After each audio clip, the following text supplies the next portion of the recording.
వేస్తుంది. మున్సిపాలిటీ ఎన్నికల్లో కాంగ్రెస్ జోరును చూస్తున్నాం. 116 మున్సిపాలిటీలో 90 స్థానాల్లో కాంగ్రెస్ పాగా వేసింది. 12 మున్సిపాలిటీలకే బీఆర్ఎస్ ను పరిమితం చేసింది.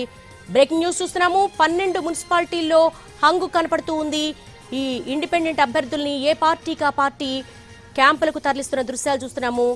నారాయణపేట మున్సిపాలిటీలో బీజేపీకి అత్యధిక వార్డులు గెలుచుకుంది. నారాయణపేట బీజేపీలో, భైన్సాలో అత్యధిక వార్డులు కూడా ఎంఐఎం గెలుచుకుంది. కొంతవరకు కొన్ని వార్డుల్లో ముస్లిం మైనార్టీలు ఎక్కువగా ఉండడం కూడా ఎంఐఎంకు కలిసొచ్చింది. 116 మున్సిపాలిటీలకు గాను 90 స్థానాల్లో కాంగ్రెస్ పాగా వేసింది.